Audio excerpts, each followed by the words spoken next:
ಒಂದಿಷ್ಟು ನನ್ನ ವಿಷಯಗಳನ್ನ ಹೇಳ್ಕೊಳಿಕ್ಕೆ ನಾನು ಬಂದಿದ್ದೀನಿ. ಈಗಾಗಲೇ ಮುಕ್ಲಿ ಸಮುದಾಯದ ಬಗ್ಗೆ ಡಾಕ್ಟರ್ ಶ್ರೀಪಾಲ್ ಶೆಟ್ಟಿ ಅವರು ಅಧ್ಯಯನ ಮಾಡಿ ಅವರ ಬಗ್ಗೆ ವಿಶೇಷವಾದ ಒಲವನ್ನ, ಕಾಳಜಿಯನ್ನ, ಪ್ರೀತಿಯನ್ನ ತೋರಿಸಿದಂತ ಮತ್ತು ಆ ಸಮುದಾಯವನ್ನ ಮುಂದೆಗೆ ತರಲಿಕ್ಕೆ ತಮ್ಮದೇ ರೀತಿಯಲ್ಲಿ ಬಹಳಷ್ಟು ಪ್ರಯತ್ನ ಮಾಡಿದಂತ ಒಬ್ಬ ಪುಣ್ಯಾತ್ಮ. ಇವತ್ತು ಸಿದ್ದಿ ಜನಾಂಗ ನಮ್ಮ ಉತ್ತರ ಕನ್ನಡ ಜಿಲ್ಲೆಯಲ್ಲಿ ಯಾವ ಸ್ಥಿತಿಗೆ ಹೋಗಿದೆ ಹೇಳೋದ್ರ ಬಗ್ಗೆ ನಾನು ಒಂದಿಷ್ಟು ವಿಷಯಗಳನ್ನ ನಿಮ್ಮ ಮುಂದಿಡಲಿಕ್ಕೆ ಬಯಸ್ತೇನೆ. ಜಗತ್ತಿನ ಬುಡಕಟ್ಟು ಜನಾಂಗಕ್ಕೆ ಸೇರಿದ ಸುಮಾರು 20 ಕೋಟಿಗೂ ಅಧಿಕ ಜನರು ಬೇರೆ ಬೇರೆ ಒಂದು ಸ್ಥಳದಲ್ಲಿ ವಾಸವಾಗಿದ್ದಾರೆ.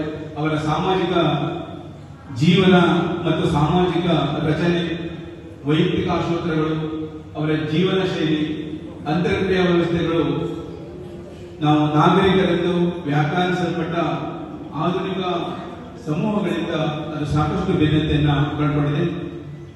ಇನ್ನು ಸಿದ್ದಿ ಬುಡಕಟ್ಟಿನ ಅಭ್ಯಾಸ ಮಾಡ್ತಾ ಹೋದ್ರೆ ಭಾರತದಲ್ಲಿ ಉಳಿದ ಅನೇಕ ಪ್ರಮುಖ ಬುಡಕಟ್ಟು ಅಧ್ಯಯನಕ್ಕಿಂತಲೂ ಈ ಸಿದ್ದಿ ಜನಾಂಗದ ಅಧ್ಯಯನ ಎಲ್ಲವನ್ನ ಮೀರಿ ಅದು ವೈಶಿಷ್ಟ್ಯವಾಗಿದೆ, ಒಂದು ವಿಶಿಷ್ಟವಾಗಿದೆ. ಈ ಬುಡಕಟ್ಟು ಮೂಲಭೂತವಾಗಿ ಬೇರೆಯಾಗಿ ಇರಲಿಕ್ಕೆ ಕಾರಣ ಇವರ ಜನಾಂಗೀಯ ಲಕ್ಷಣ. ಬಹುಶಃ ನಾವು ಸಿದ್ಧಿಯರನ್ನ ನೋಡಿದ ತಕ್ಷಣ ನಮ್ಗೆ ಗೊತ್ತಾಗ್ಬಿಡ್ತದೆ ಆ ಜನಾಂಗದ ಒಂದು ದೇಹವನ್ನ ನೋಡಿದಾಗಲೇ ಇದು ಸಿದ್ಧಿ ಜನಾಂಗ ಹೇಳಿ. ಹಾಗಾದ್ರೆ ಈ ನಿಗ್ರೋಯಿಡ್ ಜನಾಂಗ ಅಥವಾ ಕಪ್ಪು ಜನಾಂಗಕ್ಕೆ ಸೇರಿದ ಸಿದ್ಧಿಗಳಲ್ಲಿ ಇವರು ಮೂಲ ಆಫ್ರಿಕಾದ ಲಕ್ಷಣಗಳನ್ನ, ಆಫ್ರಿಕಾ ಖಂಡಕ್ಕೆ ಸೇರಿದ ನಿಗ್ರೋ ಜನಾಂಗದ ಎಲ್ಲ ದೈಹಿಕ ಲಕ್ಷಣಗಳು ಮತ್ತು ಅವರ ಭಾಷೆಯ ಮೇಲೆ ಪ್ರಭಾವ ಬೀರ್ತಕ್ಕಂಥ ಅಂಶಗಳು, ಅವರ ಬದುಕಿನಲ್ಲಿ ಕಂಡುಕೊಂಡಂತ ಅನೇಕ ಆಚರಣೆಗಳಲ್ಲಿ ನಾವು ನೋಡಲಿಕ್ಕೆ ಸಾಧ್ಯತೆ ಇದೆ. ಇತ್ತೀಚಿನ ದಶಕಗಳಲ್ಲಿ ಹಿಂದೂಗಳ ಸಂಪ್ರದಾಯದಿಂದಾಗಿ ಇವತ್ತು ಹಿಂದೂ ಸಂಪ್ರದಾಯಕ್ಕೆ ಹೊಂದಿಕೊಂಡು ಈ ಸಿದ್ದಿ ಜನಾಂಗ ನಮ್ಮ ಉತ್ತರ ಕನ್ನಡ ಜಿಲ್ಲೆಯ ಕೆಲವು ತಾಲೂಕುಗಳಲ್ಲಿ ಮಾತ್ರ ಅದು ವಾಸವಾಗ್ತಾ ಇದ್ದಾರೆ. ಅವರು ಮೂಲ ಸ್ಥಳ ಆಫ್ರಿಕಾ ಖಂಡದ ಮೊಸಾಂಬಿಕ್ ಮತ್ತು ತಾಂಜಾನಿಯಾದಲ್ಲಿರುವ ನ್ಯಾಸಾ ಸರೋವರದ ಹತ್ತಿರದ ಯಾವುದಾದ್ರೂ ಒಂದು ಪ್ರದೇಶ ಆಗಿರತಕ್ಕಂಥದ್ದು ಅನೇಕ ದಾಖಲೆಗಳ ಮೂಲಕ ನಾವು ತಿಳ್ಕೊಳ್ಬೇಕಾಗಿದೆ. ಸಿದ್ಧಿಯರು ಈ ಪೋರ್ಚುಗೀಸರ ವಸಾಹತಿಗೆ ಒಳಪಟ್ಟಿದ್ದ ಮೊಸಾಂಬಿಕ್ ಪ್ರದೇಶದ ನ್ಯಾಸಾ ಸರೋವರದ ಹತ್ತಿರದಲ್ಲಿ ಆ ದಂಡೆಯ ಮೇಲೆ ವಾಸಿಸತಕ್ಕಂಥ ಒಂದು ದುರ್ದೈವ ಕುಟುಂಬ ಅವರಾಗಿದೆ. ಇನ್ನು ಉತ್ತರ ಕನ್ನಡ ಜಿಲ್ಲೆಯ ಸಿದ್ದಿ ಜನರಲ್ಲಿ ನಿಗ್ರೋ ಜನಾಂಗದ ಪ್ರಬಲ ಅಂಶಗಳು ಇಲ್ಲಿ ದಾಖಲಾಗಿರುವುದರಿಂದ ಬಹುಶಃ ಅವರನ್ನ ನಾವು ತಕ್ಷಣ ಗುರುತಿಸಲಿಕ್ಕೆ ಸಾಧ್ಯತೆ ಇದೆ. ಅವರಲ್ಲಿ ದಟ್ಟ ಗುಂಗುರ ಕೂದಲಿದೆ, ದಪ್ಪ ತುಟಿದೆ, ಕರ್ರಗಿನ ಮೈಬಣ್ಣ ಇದೆ. ಇದು ಬಹುಶಃ ಭಾರತೀಯ ದೈಹಿಕ ಚಹರೆಗಳ ಅಂಶಗಳ ಜೊತೆಗೆ ಸೇರಿರುವುದನ್ನ ನಾವು ಗೋಚರಿಸಲಿಕ್ಕೆ ಸಾಧ್ಯತೆ ಇದೆ. ಇನ್ನು ಉತ್ತರ ಕನ್ನಡದ ಸಿದ್ಧಿಗಳಂತೆ ಗುಜರಾತ್ ರಾಜ್ಯದಲ್ಲಿ ದಮನ್ ಮತ್ತು ದೀವ್ ಈ ನಡುಗಡ್ಡೆಯಲ್ಲೂ ಕೂಡ ಈ ಜನಾಂಗ ವಾಸವಾಗಿದ್ದಾರೆ. ಮುಖ್ಯವಾಗಿ ಈ ಸಿದ್ಧಿಯರು ನಮಗಿಂದು ಕಾಣಸಿಗುವುದು ಉತ್ತರ ಕನ್ನಡ ಜಿಲ್ಲೆಯ ಘಟ್ಟದ ಮೇಲಿನ ತಾಲೂಕು. ಅಲ್ಲಿ ಯಲ್ಲಾಪುರ, ಈ ಯಲ್ಲಾಪುರ ಪ್ರದೇಶದಲ್ಲಿ ಹೆಚ್ಚಿನ ಜನರನ್ನ ಕಾಣಲಿಕ್ಕೆ ಸಾಧ್ಯತೆ ಇದೆ. ಆನಂತರ ಸಿರ್ಸಿ, ಅಂಕೋಲಾ, ಮುಂಡಗೋಡು ತಾಲೂಕುಗಳಲ್ಲಿಯೂ ಸಿದ್ದಿ ಜನಾಂಗದವರ ವಾಸವಾಗಿದ್ದಾರೆ. ಹಳಿಯಾಳ ತಾಲೂಕಿನ ಒಂದೆರಡು ಕಡೆ ಸಿದ್ಧಿಗಳ ಸಮೂಹವನ್ನ ನೋಡಿದ್ರು ಸಹ ಅವರಲ್ಲಿ ಹೆಚ್ಚಿನದಾಗಿ ಅನೇಕ ಕುಟುಂಬಗಳು ತಾವು ಯಲ್ಲಾಪುರದಿಂದ ಇಲ್ಲಿ ಬಂದಿದ್ದೇವೆ ಅಂತ ಹೇಳ್ತಾರೆ. ಹಾಗಾಗಿ ಈ ಸಿದ್ದಿ ಜನಾಂಗದವರ ಒಂದು ದೈಹಿಕ ವ್ಯವಸ್ಥೆಗಳನ್ನು ನೋಡಿದಾಗ, ಅವರ ಒಂದು ಜೀವನ ಚರಿತ್ರೆಯನ್ನು ನೋಡಿದಾಗ ಬಹುಶಃ ತುಂಬಾ ಕಷ್ಟದ ಪರಿಸ್ಥಿತಿಯಲ್ಲಿ ನಮ್ಮ ಜಿಲ್ಲೆಯ ಕೆಲವು ತಾಲೂಕುಗಳಲ್ಲಿ ವಾಸವಾಗಿದ್ದಾರೆ. ಅವರಿಗೆ ಹೊಟ್ಟೆ ತುಂಬ ಊಟಕ್ಕೂ ತತ್ವಾರವಾದಂಥದ್ದು, ಜೊತೆಗೆ ಬೇರೆಯವರ ಮನೆ ಕೂಲಿ ಕೆಲಸ ಮಾಡಿ ಅವರು ಬದುಕನ್ನು ಕಟ್ಕೊಂಡಿದ್ದಾರೆ. ವಿಶೇಷವಾಗಿ ಅವ್ರ ಬಗ್ಗೆ ಹೇಳ್ಬೇಕಂದ್ರೆ ಅವರೆಲ್ಲರೂ ಡಮಾಮಿ ಕುಣಿತ ಇದೆ. ಬಹುಶಃ ಬೆಳಿಗ್ಗೆ ಆ ಡಮಾಮಿ ಕುಣಿತಗಳನ್ನ ನೋಡಿದ್ವಿ.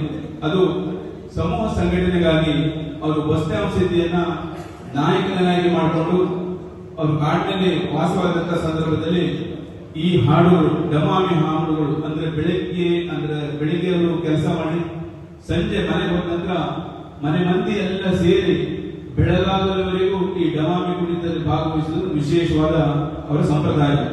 ಹಾಗಾದ್ರೆ ಈ ಹಾಡು ಅವರ ಬದುಕಿನ ನೋವುಗಳನ್ನ ತೆರೆದಿಡಲಿಕ್ಕೆ, ಬದುಕಿನಲ್ಲಿ ಆದ ಬೇರೆ ಬೇರೆ ವಿಚಾರಗಳನ್ನ ಹೇಳ್ಕೊಳ್ಳಿಕ್ಕೆ ಬಹಳ ಸಹಾಯಕವಾದಂಥದ್ದು. ನಮ್ಮ ಜೂಲಿಯನ್ ಇವರು ಡಮಾಮಿ ಕುಣಿತದ ನಾಯಕಿಯಾಗಿ ಇಡೀ ನಮ್ಮ ದೇಶದ ತುಂಬೆಲ್ಲ ಆ ಆ ಕಲೆಯನ್ನ ಪ್ರದರ್ಶನ ಮಾಡೋದ್ರ ಮೂಲಕ ಸಿದ್ಧಿ ಈ ಬುಡಕಟ್ಟು ಜನರ ಸಾಂಸ್ಕೃತಿಕವಾಗಿ ಇವತ್ತಿನವರೆಗೂ ಜೀವಂತವಾಗಿ ಇಟ್ಟಿದ್ದಾರೆ. ಹಾಗಾಗಿ ಅಲ್ಲಿ ಡಮಾಮಿ ವಾದ್ಯವನ್ನ ಗಂಡಸರು ಬಾರಿಸುವಾಗ ತಾಳಕ್ಕೆ ತಕ್ಕಂತೆ ಇಬ್ಬಿಬ್ಬರು ಹೆಂಗಸರು ಸರದಿಯ ಪ್ರಕಾರ ಕುಣಿತಾರೆ. ಕುಣಿಯುವಾಗ ಹಿರಿಯ ಹೆಂಗಸರಿಗೆ ಮೈ ಮೇಲೆ ಬಾರು ಬಂದಾಗ ಊರಿನ ದೇವತೆ ಆಕೆಯಲ್ಲಿ ಬಂದಿದ್ದಾಳೆ ಅಂತ ತಿಳಿದು ತಮ್ಮ ಬೆಳೆ ಮತ್ತೆ ಜೀವನ, ಅವರ ಆರೋಗ್ಯ ಐಶ್ವರ್ಯಗಳಿಗೆ ಸಂಬಂಧಿಸಿದ ಪ್ರಶ್ನೆಗಳನ್ನ ಕೇಳಿ ಅವರು ಭವಿಷ್ಯವನ್ನು ತಿಳ್ಕೊಳ್ತಾರೆ.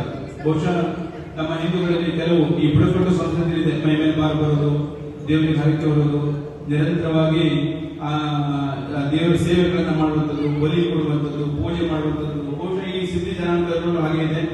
ಅದು ಡಮಾಮಿ ಕುಣಿತದ ಸಂದರ್ಭದಲ್ಲಿ ಅವ್ರಿಗೆ ಮೈ ಮೇಲೆ ಭಾರ ಬರ್ತದೆ. ಭಾರ ಬಂದಾಗ ಅವರಲ್ಲಿರ್ತಕ್ಕಂಥ ಕೆಲವು ಪ್ರಶ್ನೆಗಳನ್ನ ಕೇಳಿ ಉತ್ತರಗಳನ್ನ ಪಡ್ಕೊಳ್ತಕ್ಕಂಥ ಒಂದು ವ್ಯವಸ್ಥೆ ಅವರಲ್ಲಿದೆ. ಒಟ್ಟಾರೆಯಾಗಿ ಅದು ಹಬ್ಬ ಹರಿದಿನ ಇರ್ಬೋದು, ಮದುವೆ ಮುಂಜೆ ಆನಂತರ ವಿಶೇಷ ದಿನಗಳಲ್ಲಿ ಅವರು ರಾತ್ರಿ ಜಾಗರಣೆ ಮಾಡಿ ಡಮಾಮಿಯನ್ನ ಬಾರಿಸ್ತಾರೆ. ಪೋರ್ಚುಗೀಸರ ದಬ್ಬಾಳಿಕೆಯಿಂದ ಎಲ್ಲವನ್ನ ಕಳೆದುಕೊಂಡು ಅನಾಥ ಸ್ಥಿತಿಯಲ್ಲಿರುವಾಗ ಬಹುಶಃ ಅವರ ಕಷ್ಟ ಸಂದರ್ಭದಲ್ಲೆಲ್ಲ ಡಮಾಮಿ ಅವರಿಗೆ ಧೈರ್ಯ ತುಂಬಿದೆ.